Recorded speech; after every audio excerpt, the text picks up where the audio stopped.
कर्नाटकच्या तरुणांनी बिबट्याला पकडलं जिवंत. लोणी मनअंकलगी शिवारात घडला थरार. दक्षिण सोलापूर आणि कर्नाटकातील विजापूर जिल्ह्यातील सीमावर्ती भागात महिन्याभरापासून दहशत निर्माण केलेल्या बिबट्याला जेरबंद करण्यात यश आलंय.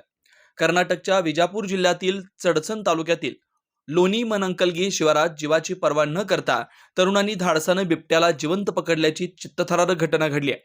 या बिबट्याला पकडण्यात सिंहाचा वाटा असलेल्या हलसंगीसह या दोन्ही गावच्या तरुणांच्या धाडसाचं कौतुक होत आहे. पकडलेल्या बिबट्याला विजयपूर वन विभागानं ताब्यात घेतलाय. विजापूर जिल्ह्यातील लोणी बीके येथील शेतात असलेले कल्लाप्पा कोट्याळ यांच्यावर हल्ला करून बिबट्या पळून गेला ही माहिती समजताच लोणी मनअंकलगी येथील तरुणांनी बिबट्याचा शोध सुरू केला. मनअंकलगी येथील योग्यप्पा निलप्पा उडगे यांच्या द्राक्षबागेत हा बिबट्या झोपलेला अवस्थेत ड्रोनमध्ये दिसला. या बिबट्याला पकडण्यासाठी लोणी मनअंकलगी येथील ग्रामस्थांनी विजयपूरच्या वन विभागाला कळवलं. तसेच हलसंगी येथील वैदू समाजाच्या धाडसी तरुणांना बोलावलं. संतोष बजरंगी यांच्या नेतृत्वाखाली आलेल्या बाबू बजरंगी, गुंडू हलसंगी, इराप्पा बजरंगी, मलकप्पा बजरंगी, पेंटू कळली यांच्यासह 20 ते 25 तरुण आले. त्यांनी बिबट्याला पकडण्यासाठी द्राक्ष बागेच्या एका बाजूस जाळे लावले. यावेळी लोणी बीके, मनअंकलगी, हलसंगी आणि गोट्याळ येथील 200 तरुण ग्रामस्थांनी या द्राक्ष बागेला वेढा घातला. हलसंगीच्या तरुणानं जिथे जाळी लावली होती त्याच बाजूला बिबट्या पळत आला आणि जाळ्यात अडकला.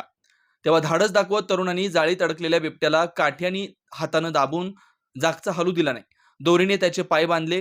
बिबट्याला पकडण्याच्या या झटापटीत 5 ते 6 जण जखमी झाले. यामध्ये अर्जुन केसुगोळ, राजू म्हेत्रे आणि शिवराज पाटील हे लोणी येथील तिघे तसेच मनअंकलगी आणि गोट्याळ येथील 2 जण जखमी झालेत. दरम्यान विजयपूरहून वन विभागाच्या पथक घटनास्थळी आलं. पकडलेल्या बिबट्याला तरुणांनी उचलून वन विभागाच्या पिंजऱ्यात घातलं. त्यानंतर वन विभागाच्या अधिकारी या बिबट्याला विजयपूरला घेऊन गेलेत. हलसंगी येथील वैद्यू गोलार समाजाच्या धाडसी तरुणांचं अनेकांनी कौतुक केलं.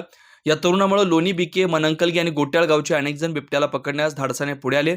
युवकांनी असामान्य शौर्य दाखवून बिबट्याला जेरबंद केलं. सध्या कर्नाटकातील समाज माध्यमावर बिबट्या पकडण्याचे व्हिडिओ व्हायरल झाले. त्यानंतर कर्नाटक महाराष्ट्राच्या सीमावर्ती भागातील इंडी, चडचण आणि दक्षिण सोलापूर तालुक्यात याची चर्चा रंगली आहे. क्या आप इंटीरियर के बारे में सोच रहे हैं पर डिज़ाइन फाइनल नहीं कर पा रहे? होम इंटीरियर या ऑफिस इंटीरियर, किसी भी डिज़ाइन आइडिया को रियलिटी में कैसे बदले, आज हम ये जानेंगे इंडस्ट्री एक्सपर्ट्स से।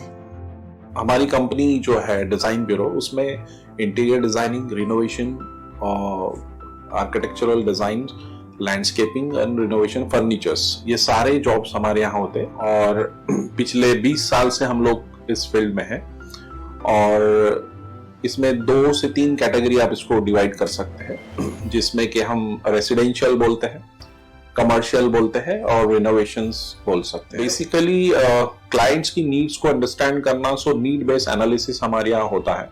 सो क्लाइंट्स के लिए हम लोग परफेक्ट इसलिए हो जाते हैं या हम उनके लिए दोबारा या किसी क्लाइंट्स के लिए हम चौथी बार काम कर रहे हैं because of their confidence with us, कि वो हमारे ऊपर रिलाई करते हैं। हम लोग अमित को पहले से ही जानते थे, तो उनको हमने बुला के उनको जो स्ट्रक्चर है, यहाँ पे ब्रिक्स वर्क चल रहा था तभी से उनको कांटेक्ट किया, उन्हीं को जगह दिखाई, उनको स्पेस डिजाइन करने के हिसाब से कांटेक्ट किया, उन्होंने डिजाइन बना के दिया काफी अच्छा।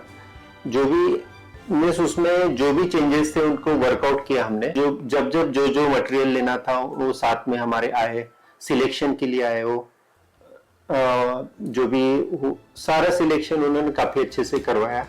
जो भी उसके बाद में जो एक्सपेक्ट था उससे ज्यादा बेटर ऑफिस उन्होंने बनवाया। बजट अगर आपका लिमिटेड है तो लिमिटेड बजट में भी आप एक अच्छा इंटीरियर कर सकते हैं, ये हमारा विश्वास है और हमारे क्लाइंट्स के लिए हम वही दे रहे हैं और उसी से हमारा क्लाइंटल बड़ा है। हर क्लाइंट की एक अलग स्टोरी होती है, उनका एक अलग रिक्वायरमेंट्स होता है।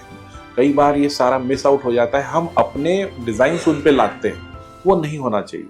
उनको क्या चाहिए वो हम डिलीवर कर सकते हैं, बस वो उनके बारे में हमको समझना पड़ेगा। तो हमारे इसमें हम एक ही बोलते हैं कि ड्रीम कम्स ट्रू। आप ड्रीम देख रहे हो, हम उनको फुलफिल करेंगे, वो हमारी रिस्पॉन्सिबिलिटी है।